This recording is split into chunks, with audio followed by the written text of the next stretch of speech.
Olá, boa tarde, estudantes, docentes e profissionais da saúde, sejam todos bem-vindos. Eu sou a professora Anne Carine Martins Assunção, tutora do PET Saúde UFMA Campus Pinheiro.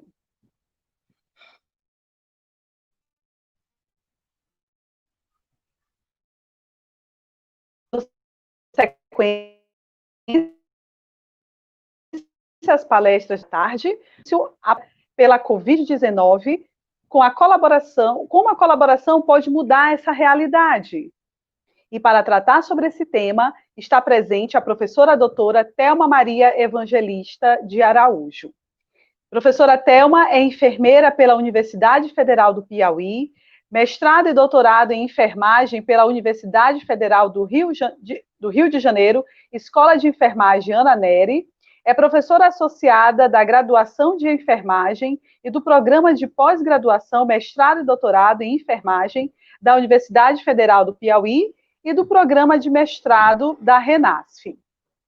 Tem experiência na área de enfermagem e saúde pública, com ênfase em vigilância em saúde, atuando principalmente nos seguintes temas: imunização e vacinação, hanseníase, tuberculose, hepatites, HIV e AIDS, sífilis, conhecimentos, atitudes e práticas e epidemiologia. Informamos que as perguntas poderão ser feitas pelo chat e serão repassadas pela equipe da logística para a professora responder nos momentos finais.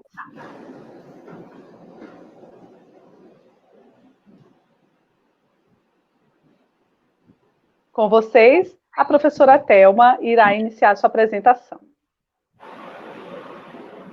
Posso começar? Boa tarde. Eu gostaria de, em primeiro lugar, agradecer o convite, parabenizar a professora Anne Carine e toda a equipe que participou da organização desse evento, que tenho certeza que está sendo exitoso e muito oportuno, e dizer que aqui no Piauí nós nos colocamos à disposição para essas parcerias, afinal de contas, a interprofissionalidade é isso também, né? Essa parceria a gente pode firmar não só com aqueles que trabalham diretamente conosco, mas com aqueles que trabalham na nossa área, né? Enfrentando os mesmos problemas, as mesmas adversidades, tá? Então, hoje a gente vai conversar um pouquinho sobre hesitação vacinal. O movimento, antes de falar mais diretamente da hesitação vacinal, eu gostaria de falar do movimento anti-vacina, porque a hesitação ela está muito interligada com motivos que são usados pelo movimento anti-vacina, não só no Brasil, mas no mundo, né? E nós sabemos que as vacinas, elas são de fundamental importância na nossa vida, sem elas, nós estaríamos vivendo um caos. Muitas das doenças que hoje estão controladas e outras que já foram eliminadas, e quem já foi erradicado, que a única doença erradicada no mundo mesmo é a varíola. Então, todas elas foi graças à vacinação. Por conta das vacinas, nós evitamos em torno de 4 milhões de mortes por ano. Na verdade, 2 milhões e meio, 2 milhões e meio. Mas, se as coberturas estivessem ideais, ela chegaria até mais de 4 milhões por ano, né, de mortes evitadas no mundo. Então, esses movimentos anti-vacina e de hesitação vacinal, eles são extremamente perigosos, né? Perigosos no sentido dessa situação, né, atual de controle de algumas doenças se reverter, a gente perder novamente o controle dessas doenças por conta da ação desses movimentos anti-vacina. E eles não são movimentos novos, não. Até que a hesitação é, sim, um movimento novo. Mas o movimento anti-vax, assim chamado, ele é antigo, ele é tão antigo quanto a própria vacinação.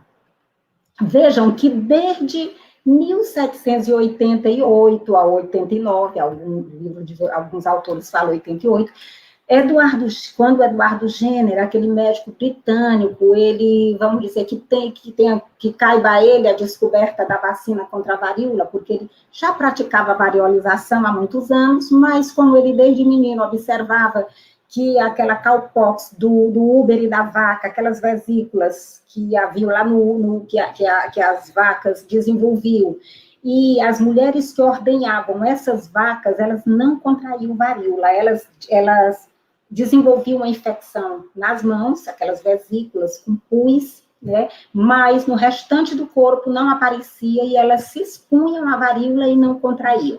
Então, ele inoculou 2 crianças com aquele pus da cowpox, da mão daquelas ordenhadoras, né, das vacas. E essas crianças nunca tiveram a varíola. Foram expostas, né, à varíola e não contraíram. Então, desde esse momento, imagina ainda em 1788, 89, esse processo, ele passou por um processo, por uma crítica muito grande, por uma ridicularização mesmo, porque achava que era repulsivo aquilo, de tirar pus de animais, né, de colhido de animais e inocular em humanos. Então, desde aí, a crítica, a repulsa à vacinação já havia iniciado. Em 1800, foram muito prevalentes as questões teológicas, porque as vacinas, elas eram consideradas como algo diabólico, não era coisa do Satanás, porque as autoridades religiosas, eles falavam muito nos seus sermões, mesmo com críticas ferrenhas, dizendo que aquilo ali não era coisa de Deus, que as pessoas tinham que ir realmente quando Deus chamasse, então que não deveriam se vacinar, né? E em 1800 também, a obrigatoriedade da vacina, lá nessa época, causou uma grande resistência, bem parecida com aquela revolta da vacina que teve aqui no nosso país, em 1904, quando Oswaldo Cruz realmente decretou aquela vacinação obrigatória, né, lá no Rio de Janeiro. Então, foi um movimento muito grande contra a vacina, muito embora a gente saiba que depois, as mesmas pessoas que foram contra, algum tempo depois, voltaram para pedir a vacina, né? Mas naquela época o movimento foi grande contra. Em 1980, iniciou-se uma controvérsia também, uma controvérsia contra a vacina de coqueluche de célula inteira, né? E a partir daí foi que começou-se a fabricar a vacina acelular, né? A DPT acelular, o componente pertussa celular, porque eles diziam que ela produzia problema neurológico, né, quer dizer, danos cerebrais. Em 1982, foi feito até um documentário muito pesado contra essa vacina, Vacine Roulette. Esse documentário, ele causou uma grande polêmica em torno dessa vacina, porque eles afirmavam que realmente ela produzia danos cerebrais. E quem não lembra daquele outro movimento importantíssimo contra as vacinas, que ocorreu em 1998, aquele médico britânico chamado Andrew Wakefield, ele publicou um estudo super fraudulento na The Lancet. Esse movimento, esse artigo que ele publicou foi contra a vacina tríplice viral. Ele dizia que havia uma relação da tríplice viral com o autismo. Logo após esse artigo ser lançado, não demorou muito, ele teve que sair, né, tiveram que tirar o artigo da revista, todos os autores tiveram que se retratar, eles eram vários autores, eram 13, acho que só quem não se retratou foi ele, mas, na verdade, ele estava lá num certo complô, junto com um escritório de advocacia, que estava movendo ações, né, para ganhar, né, cifras aí milionárias, contra laboratórios produtores de vacina. E também se soube mais tarde ainda que ele havia pedido uma licença para produzir a vacina monovalente contra sarampo, né? Então, ele queria, na verdade, era vender a sua vacina, porque ele não falava nada da vacina monovalente, ela usada isoladamente, mas a tríplice, no caso, a MMR, aí ele dizia que produzia autismo. Chegou ao ponto de investigar 12 crianças dessas, que ele dizia que tinha tomado a vacina, e eles diziam que 2 semanas depois, imagina, 2 semanas depois elas desenvolveram o autismo. E essas crianças foram indicadas por esse escritório de advocacia. Esse médico terminou perdendo até o diploma dele. Em 2014, um médico francês, né, Bernard Dalberg, ele trabalhava na Merck Sharp Dome, e ele publicou um livro sobre exatamente, o que dizia, qual era o título do livro? Omerta nos laboratórios farmacêuticos, Confissões de um Médico, quer dizer, máfia, né, nos laboratórios. Nesse livro ele dizia que os laboratórios eles prometem mais do que o que eles entregam. Então, ele estava falando contra as vacinas. E em 2019, o movimento anti-vacinação, aconteceu esse fato histórico importantíssimo, né, no mundo, é que a Organização Mundial de Saúde, ela publicou lá em seu relatório sobre os 10 maiores riscos à saúde global, ela incluiu esses movimentos anti-vacina, incluiu a hesitação vacinal, além de que incluiu também outros problemas de saúde, como dengue e influenza, nessa lista dos maiores perigos, dos maiores riscos à saúde global, né? Então, o movimento anti-vacina e o de hesitação vacinal estão aí hoje publicados no relatório da OMS como realmente extremamente perigosos, exatamente porque podem reverter esse progresso, né, tudo que foi conseguido até hoje, graças à vacinação. Então, desde o surgimento e disseminação do uso das vacinas, a oposição a elas nunca foi extinta. Pelo contrário, só vem se avolumando, vem crescendo, né, e sendo vocalizada nas diferentes partes do mundo, com argumentos de toda sorte, né, de teologia, de ceticismo, de obstáculos legais, a despeito de toda uma produção científica também que existe por aí, não só a produção científica, mas até o empirismo mesmo, a prática cotidiana, mostrando tanto que as vacinas têm sido benéficas, né? E as pesquisas científicas mostram a sua segurança, a sua eficácia, né? E quantas vidas podem ser salvas com o seu uso. Então, esses movimentos anti-vacinas, eles cresceram tanto, né? Começaram, né, de certa forma, meio acanhado, e eles foram se ampliando, ganhando muito mais adeptos, inclusive profissionais da área de saúde, fazem parte também, alguns profissionais, desse movimento. Eles hoje têm mais de 500 websites impulsionados pelas diversas redes sociais aí, especialmente pelo Facebook, Instagram e WhatsApp. E aquele site mesmo, Amazon, grande parte dos livros deles, eles têm muito livro mesmo, falando contra as vacinas, né, depondo contra as vacinas. Além disso, Google, Pinterest, são outros sites onde as pessoas, às vezes, normalmente buscam consultar, né?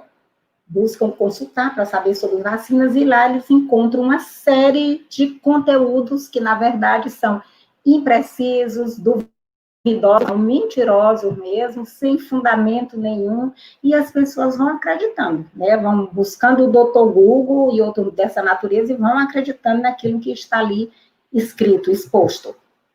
Então, essas informações imprecisas e enganosas, elas têm como fundamento só falta de confiança? Será que só isso? É a questão também da violação do direito corporal? Também, eles falam nisso, eles abordam este aspecto. Motivos religiosos, sim, eu coloco até aqui os primeiros casos de recusa da vacina, os pastores, né, eles diziam, se Deus decretou que alguém deve morrer de varíola, seria um pecado modificar a vontade de Deus pela vacinação.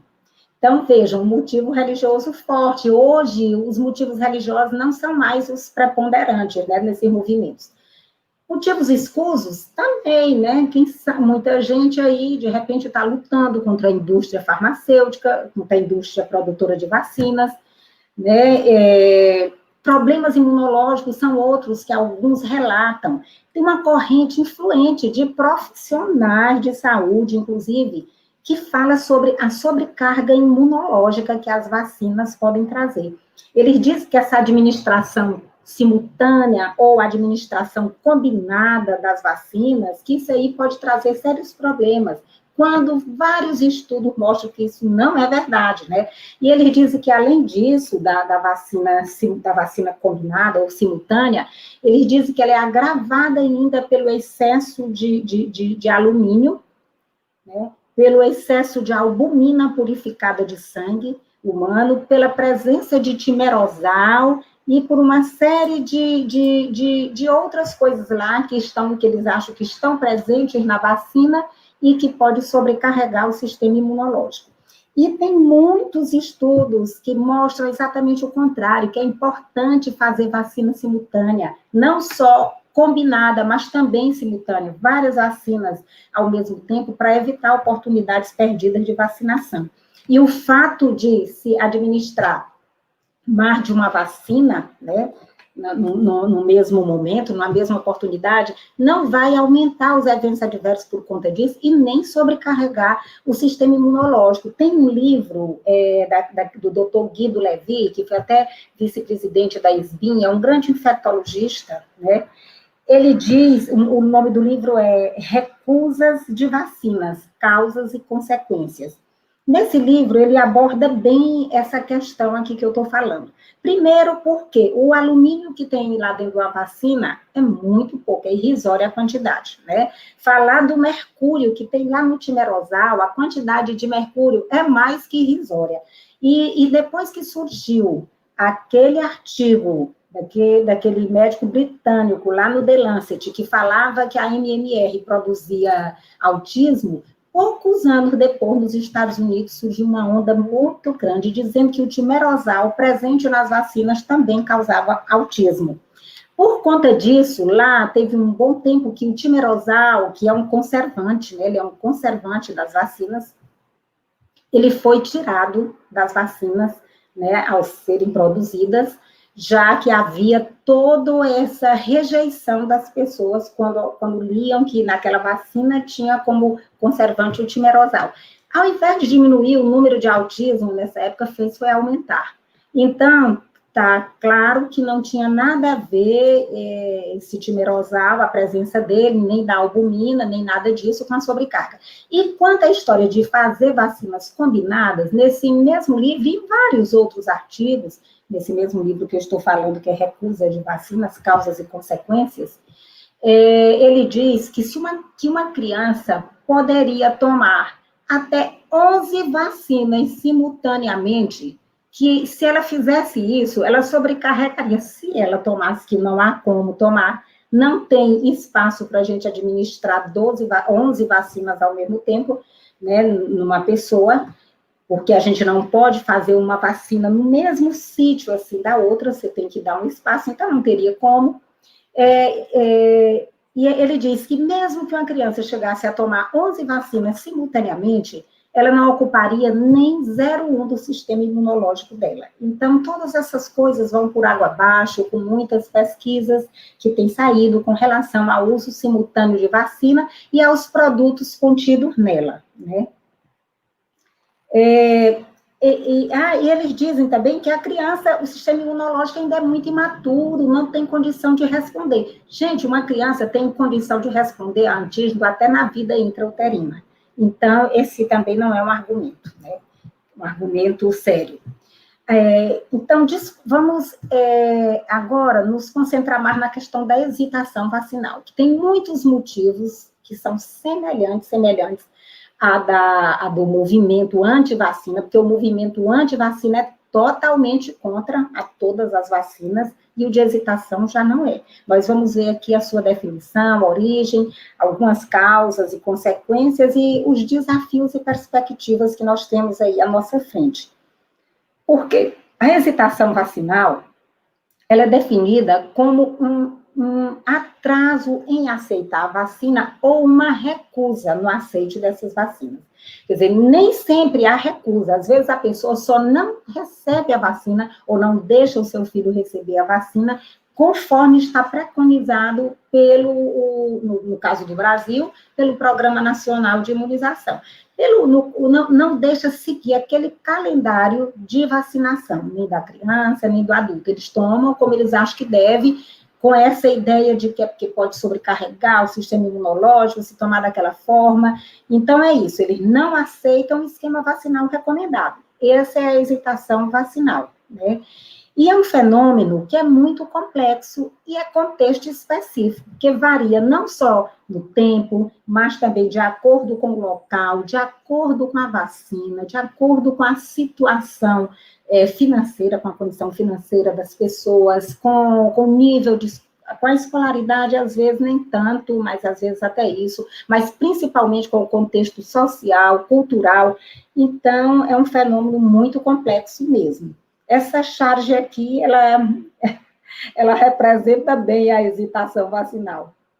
Filho, você representa a luta pelo direito de escolha dos pais contra a imposição governamental de fazer a vacinação. Como se sente a respeito disso? Aí a criança doente, realmente era como poderia se sentir, não está tomando as vacinas, né? Então, as causas potenciais dessa recusa vacinal, ou pelo menos de tentar atrasar as vacinas, elas são várias, né? Então, os determinantes, eles são socioculturais, políticos, filosóficos, religiosos, né? Sendo que religiosos hoje, talvez não, é o menor componente, é o que tem menos peso. E dúvidas sobre as vacinas que geram essa hesitação são muitas, mas a maior parte está relacionada ao processo de fabricação. Será que ele é seguro mesmo? E as vacinas têm eficácia? Para a pessoa fazer essa pergunta se a vacina tem eficácia ou não, basta olhar 20, 30 anos atrás.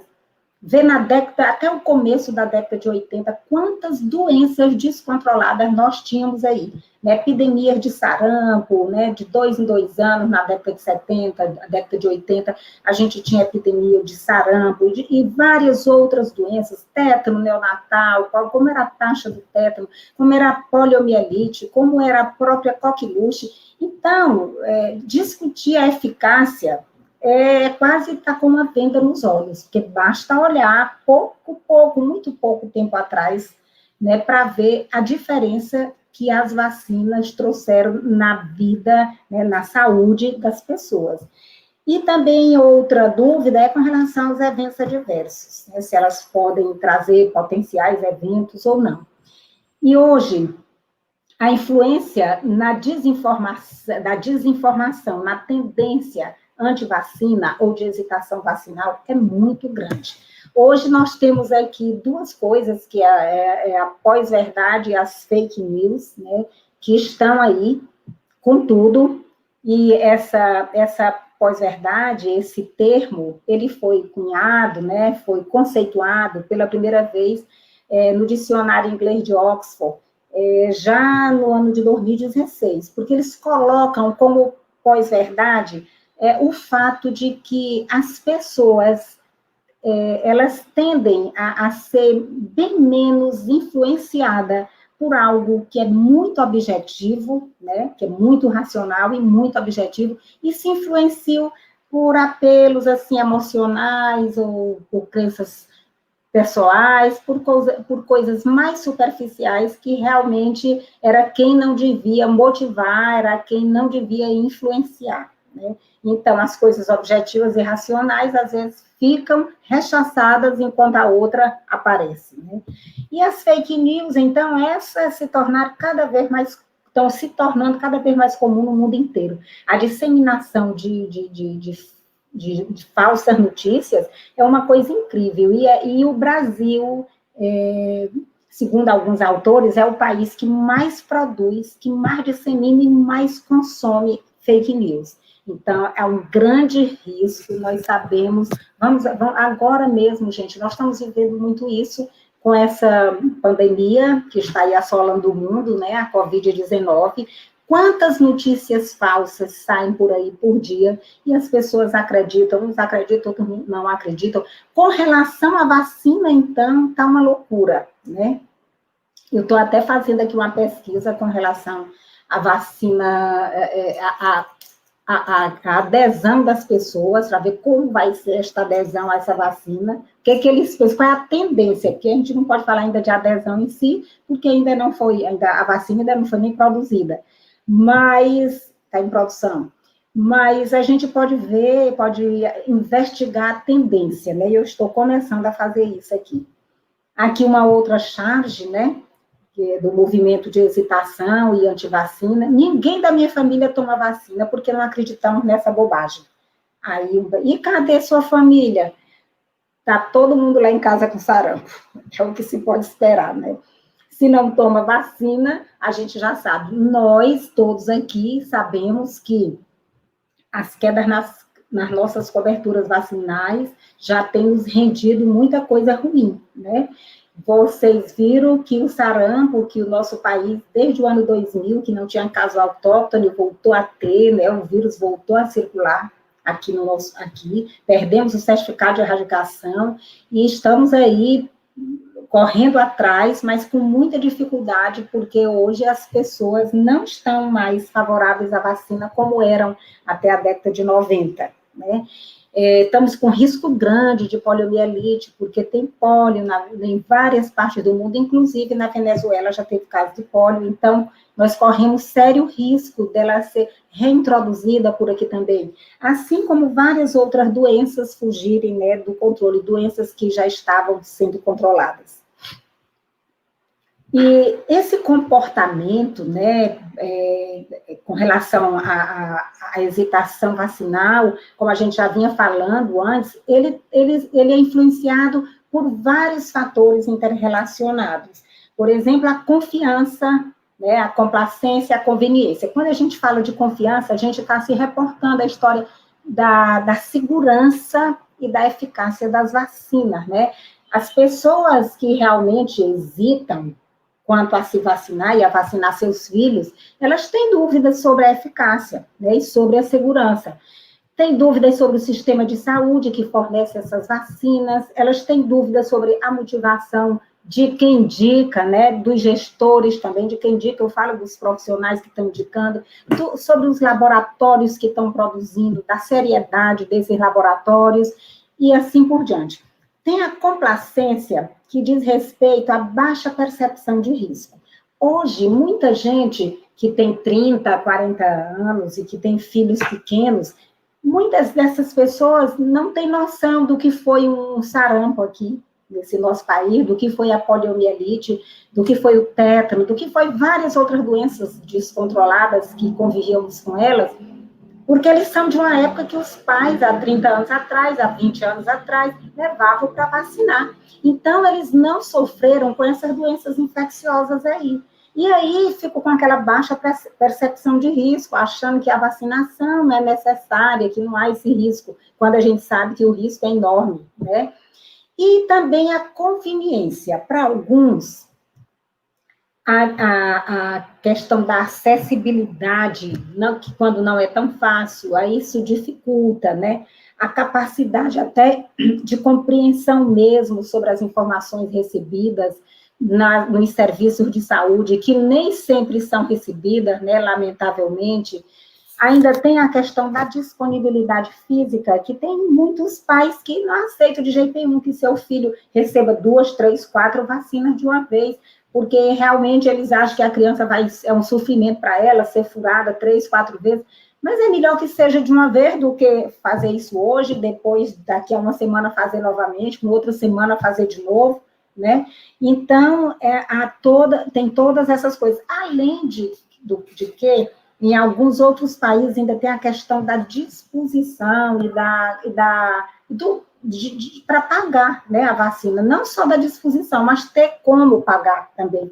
Então, ainda tem isso. No nosso país, nós até que não enfrentamos tanto isso, porque, embora hoje muitas pessoas queiram fazer vacinas em clínica privada, mas nós temos o maior programa de imunização do mundo, né? O PNI oferece uma ampla quantidade de vacinas. A gama de vacinas oferecidas é enorme e ela é suficiente, realmente. Mas muita gente hoje vacina aquelas pessoas que têm condição financeira, pensam que a vacina do serviço público não é boa, pensam erroneamente, né, que é uma vacina de excelente qualidade, e a gente sabe que no serviço público, se as vacinas, elas passam por situações adversas, como queda de energia e etc., sofrendo temperaturas altas, essas vacinas são, quando necessário, são descartadas, coisas que a gente fica até na dúvida se todo serviço privado descarta ou não. O fato é que nós, aqui no país,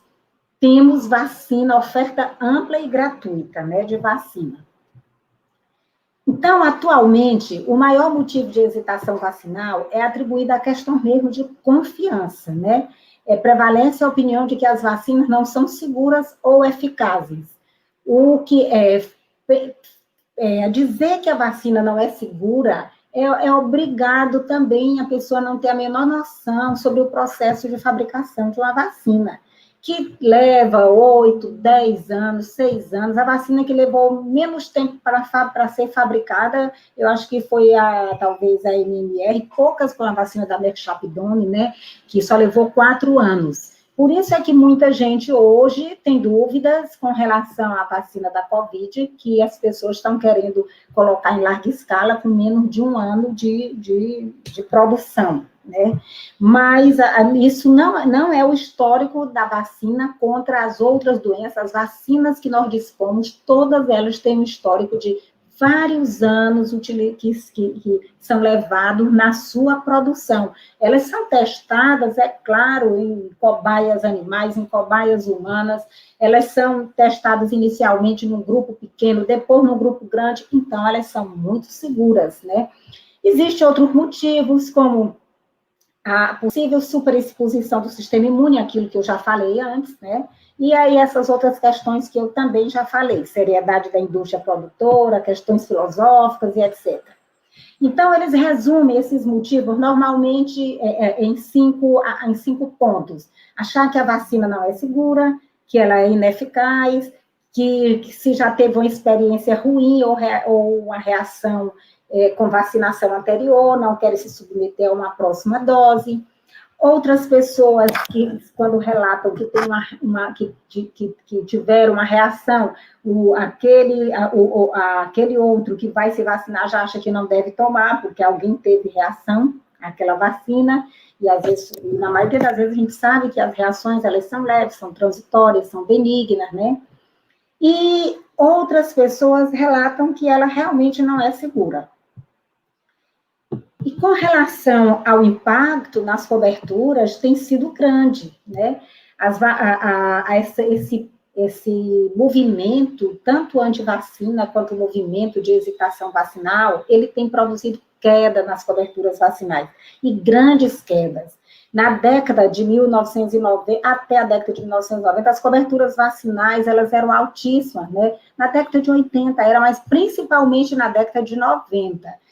As coberturas todas atingiam o mínimo recomendado aqui no nosso país pelo PNI. O mínimo recomendado elas atingiam, que era 95%. Tinha vacina 100%, 98%. Em todas as campanhas vacinais se atingia, né, a meta. Hoje não se atinge mais. É uma loucura vacinar agora mesmo.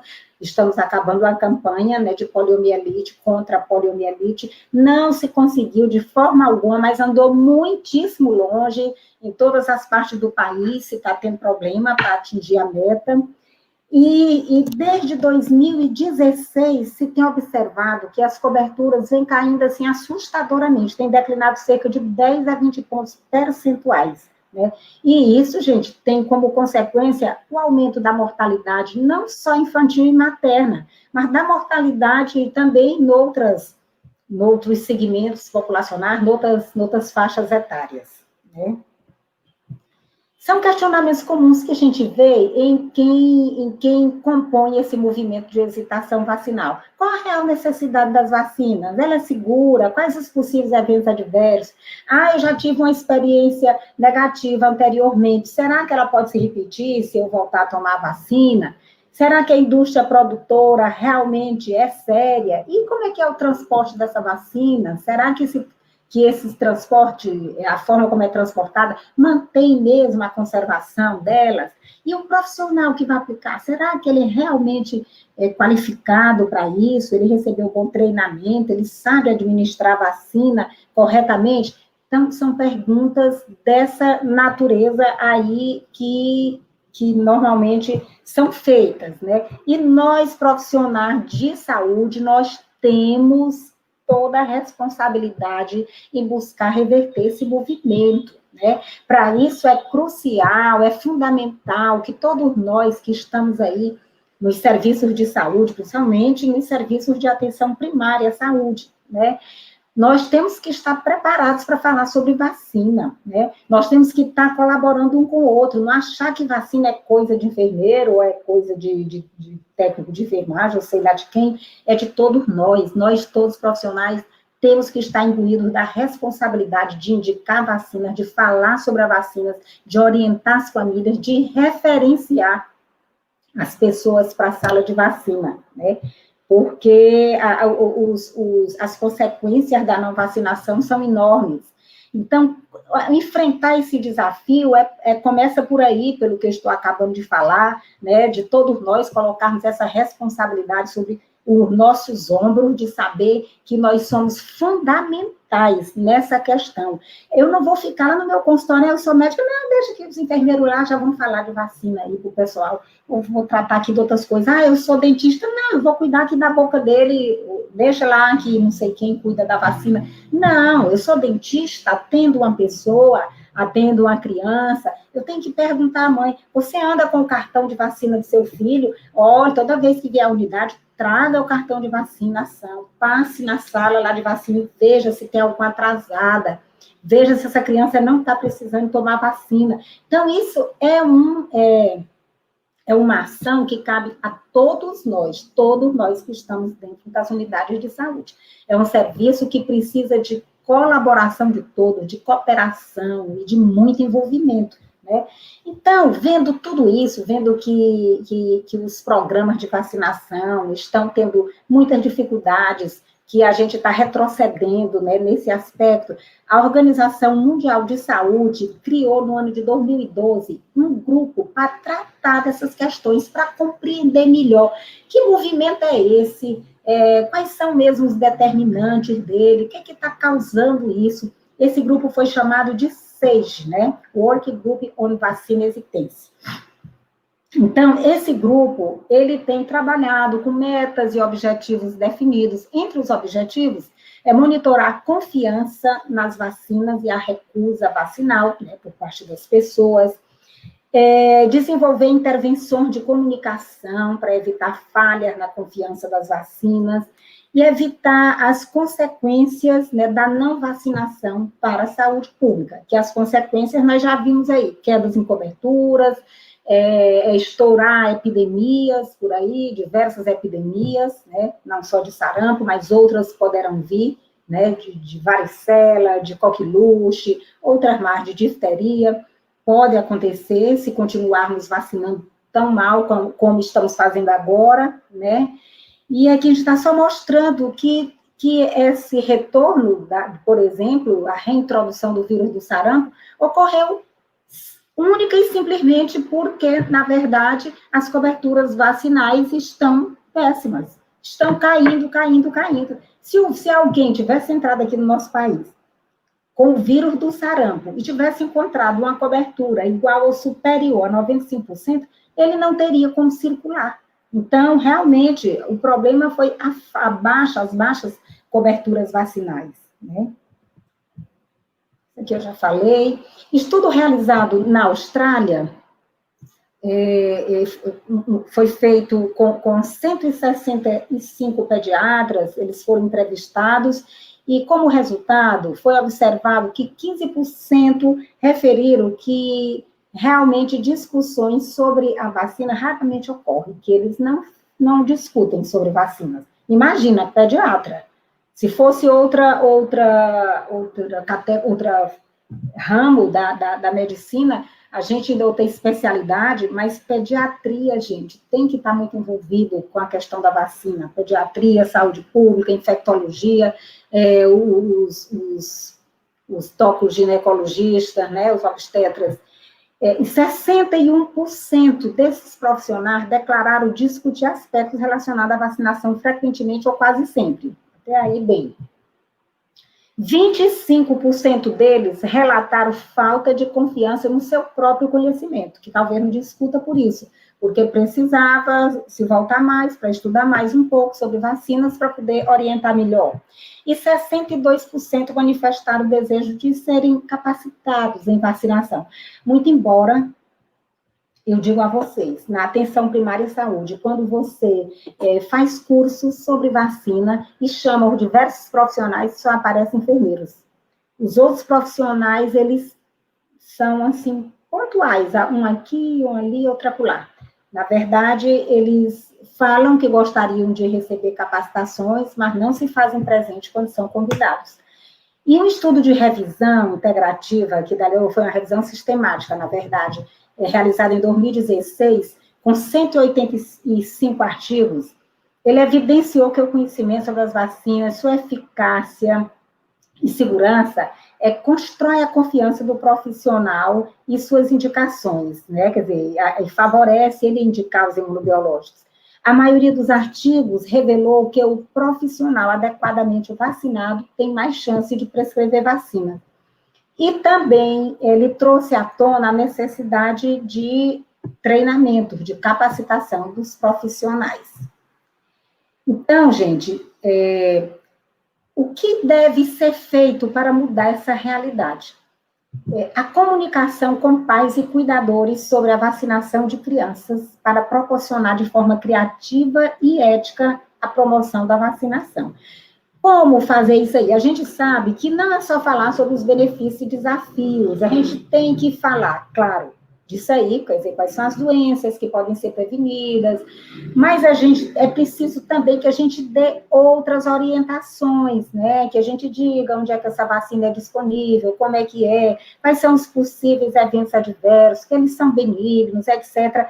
Nós temos que fazer isso, porque as pessoas, hoje, elas estão buscando orientação, como eu já disse no começo, mesmo no Facebook, no Google, no WhatsApp, com algum outro colega, quer dizer, essa é a principal regra, não é com os profissionais de saúde. Então, a gente tem que deixar bem claro para elas, a gente tem que convencer as pessoas que a informação, ela tem que vir realmente de uma fonte científica ou de uma fonte confiável, e que no Google, nem sempre as informações que estão lá são confiáveis. Por exemplo, outro aspecto importante é ampliar a vacinação no pré-natal. Então, os médicos obstetras, eles devem estar atentos para a vacinação das gestantes que ele atende, né? Porque uma gestante bem vacinada, uma gestante adequadamente vacinada, nós sabemos que ela vai proteger não só a si, mas também ao seu concepto, né? E que ela tem uma tendência, se ela for estimulada a se vacinar e a vacinar seu filho, isso durante o pré-natal, ela tem uma tendência realmente a ter uma atitude mais favorável com relação às vacinas, certo? Estudo feito na Austrália, com orientação vacinal durante a gestação e seguimento do lactente, né, da vacinação do lactente, evidenciou que primigestas têm mais dúvidas sobre vacinas. E isso pode ser relacionado com as taxas de vacinação dos seus filhos. Na verdade, não era para primigesta nem multigesta ter dúvidas, porque o pré-natal é um momento para isso, né? Para se fazer várias orientações, não só sobre a gestação, mas sobre o parto, o nascimento, sobre os primeiros dias de vida da criança. Então, as mães devem ser, as gestantes, devem ser orientadas não só a tomar vacinas, mas a vacinar os seus filhos quando nascerem, né? E quanto aos estudantes da área de saúde, esses realmente também precisam ser preparados com relação às doenças imunopreveníveis e às vacinas contra as quais elas protegem, né? Porque a falta de segurança, a falta de capacitação adequada faz com que aquele estudante deixe essa coisa morna, deixe ela ali do lado, né? Que ele realmente não busque isso no seu atendimento diário, de estar estimulando as pessoas a realmente tomarem a vacina, a tirar da cabeça das pessoas essa história de que as vacinas são perigosas, que trazem muitos eventos adversos. Não trazem. As vacinas podem produzir eventos? Podem, mas não tão graves quanto a própria doença, pelo menos não na mesma proporção. Então, são raros os eventos graves de uma vacina, né? Na sua maioria, eles são benignos e são transitórios, passam muito rápido, né? Então, a gente tem que dizer isso com toda a convicção, para que as pessoas realmente confiem naquilo que a gente está falando. Se a gente estiver falando sem convicção nenhuma, as pessoas também não vão sair de lá comprometida com isso, não vão achar que a gente falou por falar. Então, a gente tem que realmente falar com muita convicção. E, por último, gente, nós temos que realmente fazer atualizações frequentes sobre vacinas, principalmente porque as vacinas, o conhecimento dela é muito dinâmico, vive mudando o calendário, vive mudando uma série de coisas. Então, nós precisamos estar realmente com esse conhecimento muito, muito recente. A gente tem que estar se atualizando sempre, né? Ouvir os pais e estar disponível para tirar dúvidas é muito importante. Discutir sobre os benefícios da vacina, oferecer informações é uma coisa importante. Sempre que uma pessoa estiver questionando a eficácia de uma vacina, lembrar quantas vidas as vacinas salvam por ano no mundo, né? Quantas doenças já foram controladas também por conta dela, né? Como é que era a varíola, gente, que matava da forma que matava, ou deixava as pessoas muito graves, que hoje não existe mais, graças à vacina. Então, é importante a gente ficar relembrando essas conquistas da vacina para as pessoas, para elas não ficarem na dúvida se elas são ou não eficazes.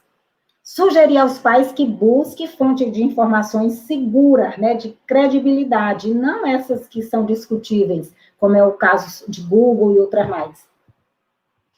Fazer atualização frequente. Sim, isso aqui eu já tinha dito. Isso aqui eu já tinha passado. Então, gente, finalmente, é isso o que eu gostaria de, no mínimo, de minimamente passar para vocês, porque vacinas nós temos muito, muito o que falar, mas nós estamos aqui já com meia hora, e eu acho, estamos um pouco mais, né, eu acho, de meia hora, e eu acho que esse era o tempo que eu tinha disponível, né, por isso eu acho que eu talvez até tenha acelerado um pouco, mas agora estou aqui me colocando à disposição de vocês. Obrigada, muito obrigada pela atenção. Estavam me ouvindo?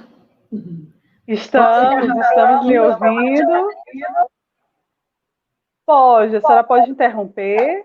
Pronto, então, nessa tela, professora Thelma, nós agradecemos a sua brilhante apresentação, muito esclarecedora nesse momento em que nós estamos vivendo. E agora nós vamos para as nossas perguntas. O Getúlio Rosa elogia a temática super importante, atual, e a nossa primeira pergunta é da Karine Galvão. Professora, nesse cenário atual, como conseguir passar para a população a importância da vacinação quando o governo nega a sua importância e desdenha da ciência? Karine, não, é Karine, né? Karine Galvão. Karine Galvão.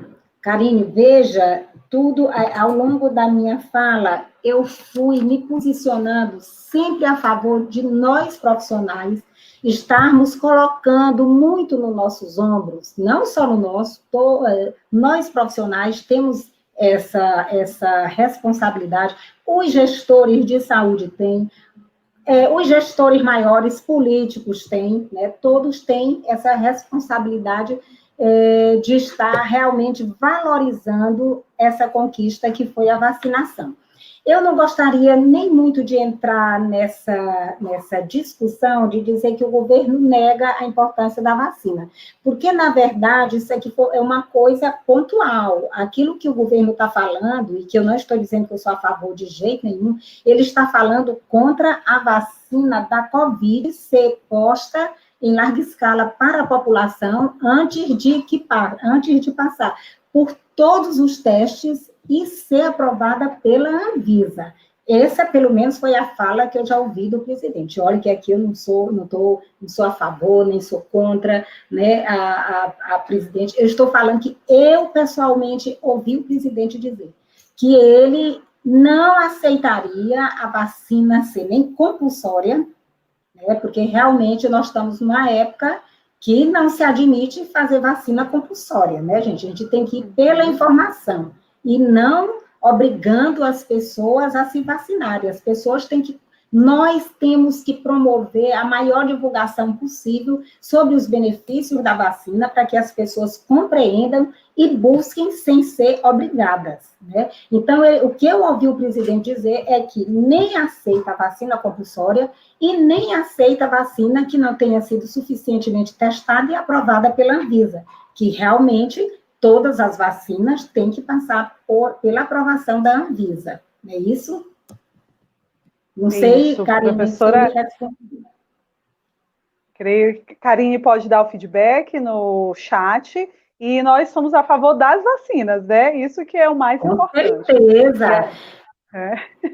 Eu sou totalmente a favor das vacinas, imagina, é tanto, gente, que eu digo assim, se alguém me convida para falar sobre vacina, qualquer coisa, sem indicação das vacinas, eventos adversos das vacinas, esquemas vacinais, não sei o que, eu posso ter o que eu tiver de atividade para fazer, estar sem tempo para ir, mas eu dou um jeito, porque eu sou muito a favor das vacinas, muito. Nós não tivemos, gente, nada que possa se igualar à vacina, a não ser a água potável mesmo, como diz Plotkin, né, para salvar vidas humanas, né? Então, a vacina é muito importante, e a da Covid vai ser importante. O que a gente não pode é agir de forma assodada, né? De todo mundo tem aquela corrida desenfreada, cada um está correndo, assim, hoje que são 50 e tantas vacinas aí que as pessoas estão correndo da Covid para produzir, para vender mais, para ganhar dinheiro com isso também, né? Tem muito apelo comercial nisso aí, e quando, na verdade, a gente sabe que são apenas 4 que estão na reta final, né? Que estão na fase 3. Então, ela só pode realmente ser colocada para a população quando ela tiver sido suficientemente testada, foi feito o controle da segurança, não só da eficácia, a segurança é fundamental, e ser aprovada pelo órgão que realmente faz isso, né, Anvisa?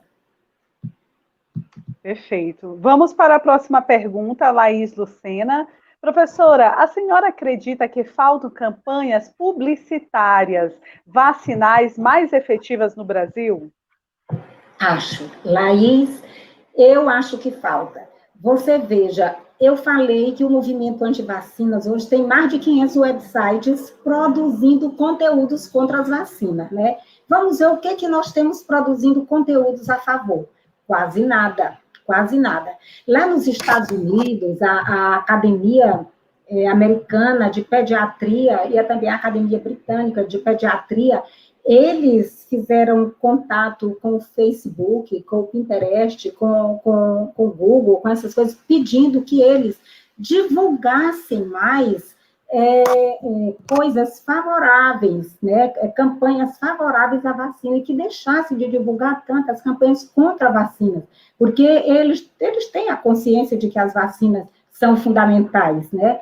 Então, eles fizeram cartas para todos os céus dessas empresas de informática, de informática não, de comunicação, né? Mas Sim. O retorno realmente ainda não aconteceu. E nós aqui no Brasil, eu quero saber o que nós estamos fazendo tanto de efetivo com relação a peças publicitárias favoráveis à vacinação? Quase nada. Eu acho que esse é um grande problema também. Nós temos que ter muito mais publicidade sobre os benefícios da vacina, campanhas que realmente atinjam as pessoas. E nós, profissionais, temos que estar também o tempo inteiro, né, orientando as pessoas que nós atendemos com relação à vacina, ao benefício da vacina. E ali na atenção primária à saúde, é muito importante as equipes, os ACS, os profissionais da saúde não pararam as suas atividades. E nós precisamos intensificar essas campanhas. Ah, tudo bem, o governo deveria ter esse papel, mas nós também, como profissionais da saúde, podemos fazer isso. Ontem, numa palestra da saúde da mulher, a professora Cíntia falava a respeito da caderneta de vacina, da gestante. Então, assim, é nesse momento, e esse momento aqui é um momento muito propício para a gente fazer esse levante dos nossos pets, dos nossos grupos. Nós temos um grupo tutorial de imunização, e a Laís, eu não sei se faz parte desse grupo, e essa preocupação é de todos nós, né? Isso vamos mesmo. Eu não sei quem uma pessoa... foi o Rafael que perguntou... Vamos. Quando a senhora acha que terá uma vacina efetiva, né, para o Covid-19 disponível para todos? Rafael, eu não acredito muito que nós tenhamos vacina esse ano, não. Eu não acredito. Eu acho que nós só vamos ter vacina, e olhe lá que ainda é rápido demais, como eu disse, a vacina produzida em menor tempo possível, que já houve, que foi pela Merck Sharp Dohme, levou 4 anos. Para a gente ter uma vacina produzida em meses, a gente fica meio preocupado mesmo. Ela tem que ser posta em favor de toda a população. Eu mesma sou uma pessoa que quero tomar a vacina quando ela chegar, né? Mas é preciso que realmente ela tenha sido suficientemente testada, né? Os testes de segurança que eu estou falando, né? Não só de eficácia. A vacina tem eficácia de 90%, é boa, não sei o quê. Tá, e a segurança? Tem que fazer testes de segurança. Não acredito esse ano, mas é de jeito nenhum. Eu acho que a gente só vai ter vacina no outro ano. Professora Thelma, assim como você, eu tenho acompanhado as mídias e a história dos especialistas. Eu sei quem são os especialistas, e todos têm levantado essa bandeira que você necessita passar por todos os processos de desenvolvimento de uma vacina. Então, vamos continuando tomando as nossas medidas de prevenção enquanto a vacina não chega. E assim como a senhora falou, também é do meu interesse, eu sou risco, né, tenho interesse em tomar a vacina, mas vamos respeitar a ciência, exatamente, né, o que a Karine tinha falado até então. A ciência irá comprovar. Então, não é no nosso tempo, é no tempo do que a ciência projeta para desenvolver as pesquisas, né? É isso vamos mesmo. Para mais uma pergunta da... Se ela... Isso, professora, a senhora gostaria de complementar? Do recorde. Foi isso, Thaís. Deixa eu só ler da Thaís Campos. Só para eu ler para todo mundo ouvir. Professora, o que tem a nos dizer em relação às vacinas que estão sendo produzidas em tempo recorde atualmente? A senhora pode só complementar, né? A gente está refletindo. Pois é, Thaís. É isso que a gente estava dizendo. Que a vacina, ela tem muitos estágios. Você passa pela fase 1, que leva quase 2 anos, a fase 2, que leva mais ou menos o mesmo período, a fase 3, e a 4, que é quando ela está já sendo posta em larga escala. As vacinas, eu não sei se você está se referindo só às vacinas da Covid, eu acho que sim, né? Essas vacinas, elas estão sendo produzidas num tempo recorde mesmo, recorde. Eu nunca vi outro igual, como eu acabei de falar aqui nesse momento. Então, eu acho que eles só precisam ter mais rigor nessa fase de testes de segurança. É isso, eu acho que se eles forem bem rigorosos com esses testes de segurança, pronto, para que melhor, gente? Nós temos vacina contra a Covid, gente, vai ser assim, tudo o que a gente espera, né? Nós estamos aqui trabalhando sempre à distância, eu louca para ir para uma sala de aula, Ninguém, hoje, a gente não pode, né, continuamos aqui, pelo menos nas universidades federais, só o pessoal do internato é que está indo para a prática, né, mas Sim. quem está nas outras disciplinas, que são teórico-práticas, continua remotamente. E a gente não acha que é a mesma coisa. Eu acho que esse trabalho remoto, desenvolvido remotamente, é tão importante também, mas não para o cotidiano inteiro. Por exemplo, nesse momento aqui, quanto não está nos favorecendo? Não precisou eu estar aí no Maranhão, né? Nós estamos aqui perfeitamente conversando, à distância, mas isso, eu acho que para essas situações tudo bem, mas para o dia a dia, do trabalho, não sei o quê, eu não acho que seja a melhor coisa para certos trabalhos. E a vacina vai nos favorecer demais nesse sentido, né? Então, eu espero que realmente todos esses laboratórios que já estão mais avançados, que são 4 vacinas que estão mais avançadas, né? Que eles realmente tenham muito rigor nesses testes para poder nos colocar aí, né? Que bom. Vamos para mais uma pergunta. Professora, o avanço de movimentos contrários à vacina da Covid-19 nos últimos meses pode gerar impactos que atrapalhem ainda mais o controle das demais doenças imunopreveníveis nos próximos anos? Eu acho até que pode, porque antes, que hoje os comentários em todos os meios de comunicação, todas as pessoas começam a comentar nas redes sociais. As redes sociais hoje fazem um trabalho muito grande, né? Tanto no sentido de favorecer quanto de desfavorecer. No de desfavorecer, às vezes, é muito grande. Então, é muito rápida, ela é muito rápida, muito veloz. E como as pessoas começam a falar demais de segurança da vacina Covid, disso, daquilo, de repente, alguém pode até não compreender que a gente está se falando de segurança dessa vacina Covid, não de todas as outras vacinas. E, por conta disso, deixar de levar seus filhos para tomar as outras, também dizendo que não é segura, dizendo que não é eficaz. Por isso é que é importante que a gente intensifique esse nosso trabalho de dizer da importância da vacina, de mostrar tudo que ela já trouxe de benefício para nós, desde que começou a ser implantada. Quem seu avô, quem na época do seu avô, do seu pai, uma pessoa de 60 anos para frente, quem não teve sarampo? Quem não teve sarampo? Quer dizer, se não fosse a vacinação, o número de nascidos vivos seria igual ao número de casos de sarampo, né? A gente sabe disso, que é assim. Então, a vacinação, ela é fundamental. Foi só o sarampo que ela conseguiu controlar? Não foi. Vamos ver quantas pessoas morriam, quantas crianças de difteria na década de 70, na década de 80. As mortes por difteria, gente, as crianças morriam demais, demais.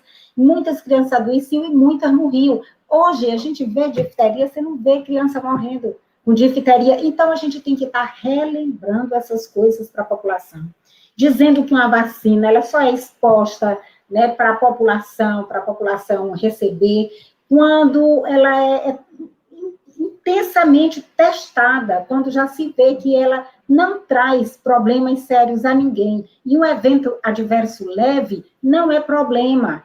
Os eventos que as vacinas trazem, como eu sempre digo, eles são sempre leves, quase sempre leves e transitórios. Então, a gente precisa estar dizendo isso para as pessoas, né? Dizer, a pessoa tomar uma pentavalente e ter uma febre, o que é melhor tomar uma pentavalente, ter uma febre alta, a criança ficar meio enjoadinha, ou ficar sonolenta, ou ter isso, aquilo, ou ela ter um tétano e morrer do tétano, né? Ou ela ter uma difteria e morrer da difteria. Olha o tétano, você sabe qual é a letalidade de um tétano? Não vamos falar nesses termos, né? Com a população, que ela não vai saber nem o que é letalidade. Mas dizer, dependendo da população.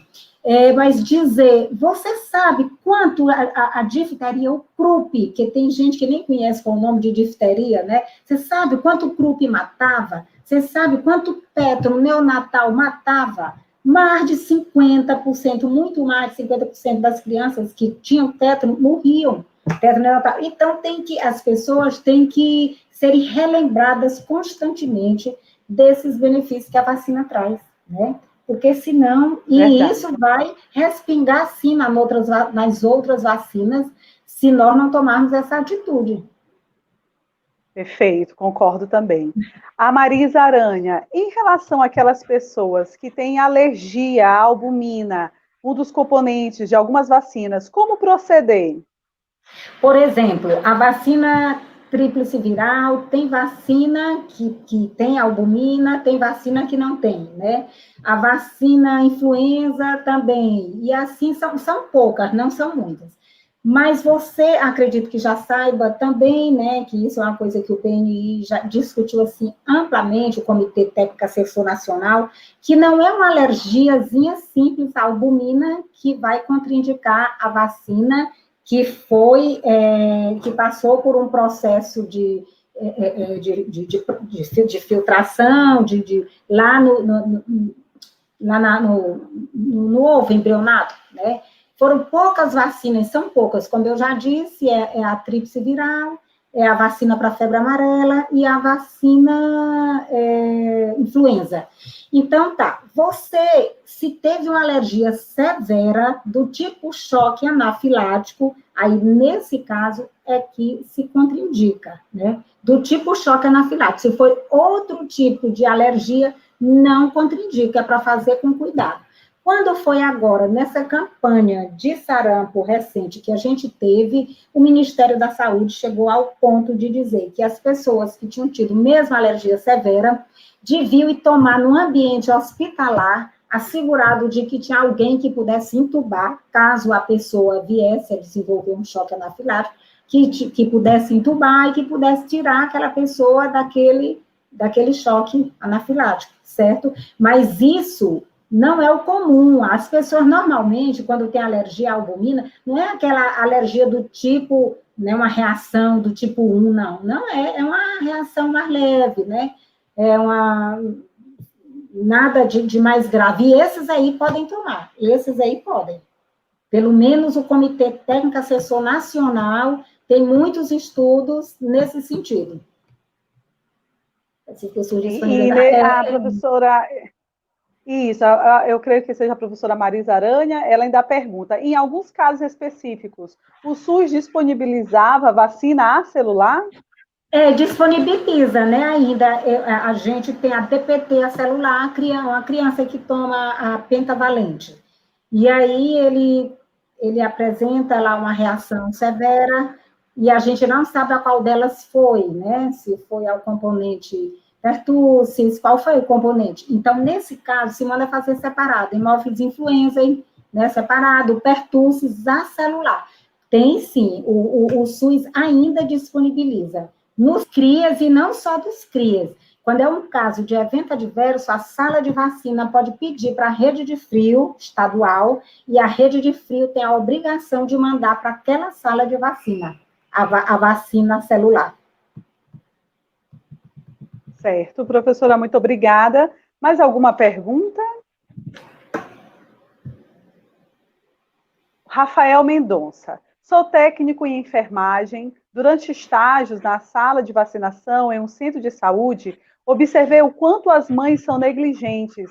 Muitas não levam seus filhos para vacinar, alegando diversos motivos, né? O Rafael, creio que é lá de Pinheiro, no Maranhão. Então, a gente ainda vê muito esse cenário, né, professora? Impressionante como a família precisa gerenciar, né? As mães, que são esse principal foco, devem ser trabalhadas por nós, profissionais da saúde, para que ela não tenha esse medo, às vezes é medo, ou conhecer pouco, né? Exatamente. O que o Rafael, isso aí, professora, e o que o Rafael falou está dentro de uma daquelas causas que eu coloquei, a complacência, né? Então, a complacência não é só no sentido de não ir porque o acesso não é bom. Isso aí também pode ser. Mas de não ir também por comodidade, porque prefere ficar em casa, hoje no WhatsApp, na televisão, não sei onde, do que se deslocar para ir atrás. A gente vê também isso aí, né? Da mesma forma que tem mães muito responsáveis, que vão atrás, que buscam, tem mães, assim, que fazem todo o atraso, que quando a equipe da Estratégia de Saúde da Família vai fazer visita, ou agente comunitário, vê o atraso puramente por isso. Tem negligência também, sim. Concordo. Certo, verdade. A Thaís França, creio que não tem mais perguntas. A Thaís França elogia, ótimas colocações, palestra incrível. No chat, o vídeo vai ficar no nosso canal. Depois a senhora terá a oportunidade de ler os elogios, como o da Bruna Luiza, muita boa palestra. Professora Lidiane Barros, tema muito pertinente na atual conjuntura. Excelente recorte, obrigada, professora. E o nosso agradecimento em especial, né? O Ramon também, obrigado, professora, excelente palestra. Estamos muito felizes, né, de trazer essa temática nesse momento tão importante, que essas perguntas eram também os meus questionamentos sobre o atual cenário que nós estamos. O Adriano Tavares, creio que é um dos preceptores do PET, também elogia sua palestra maravilhosa. Então, nós temos só a agradecer, professora Thelma, a senhora dedicar, como a senhora falou, prontamente, a senhora estaria conosco para falar de vacina. O Cecílio Soares também elogia, sabe as palavras, excelentes reflexões. Agradecemos imensamente todo o seu momento, a sua explanação, sua apresentação foi excelente, e gostaria das suas palavras finais. Agradecer vocês, mais uma vez, dizer que foi assim, um grande prazer estar interagindo aqui com meus colegas e os alunos do Maranhão, né? Dizer que me coloco aqui à disposição, que esse tema realmente é fundamental. Os alunos de medicina e nem de nenhum dos outros cursos de enfermagem, odonto, os técnicos de enfermagem, nenhum de nós pode negligenciar, né, a vacinação. Então, nós somos muito, muito importantes mesmo para a população nesse sentido. Eu acho que levarmos vacina para as famílias, para as pessoas, é um bem enorme, né? Eu acho que nós podemos prevenir tantas doenças e tantas mortes com a vacinação, que nós temos que realmente trazer para nós essa responsabilidade. Então, eu parabenizo a vocês pelo evento, parabenizo por terem colocado esse tema, ter se preocupado com esse tema aí para ser discutido no evento, porque ele é de fundamental importância, certo? E continuo aqui à disposição dos colegas. Quero mandar um abraço aí para o Cecílio, meu ex-aluno, né, que está aí também nos ouvindo. Aí, eu digo aí no evento, mas eu acredito que esteja aqui em Teresina. Então, é isso, gente. Um grande abraço para todos vocês. Mais uma vez, obrigada. Professora Thelma, então, só alguns informes para quem está na nossa sala. Às 4h, nós teremos a apresentação dos trabalhos premiados. Nós adiantamos em 1h o nosso encerramento, que será às 4h30. Então, às 4h, apresentação dos trabalhos premiados, às 4h30, 16h30, o encerramento do nosso evento. Então, nós agradecemos a participação da professora e todos os que assistiram e apresentaram seus questionamentos. Convidamos todos para participar das nossas próximas atividades, que será o encerramento deste evento tão grandioso, com profissionais tão renomados. Muito obrigada, professora Thelma, obrigada aos que estiveram conosco na sala, e às 4h nós retornamos. Um abraço. Outro, tchau.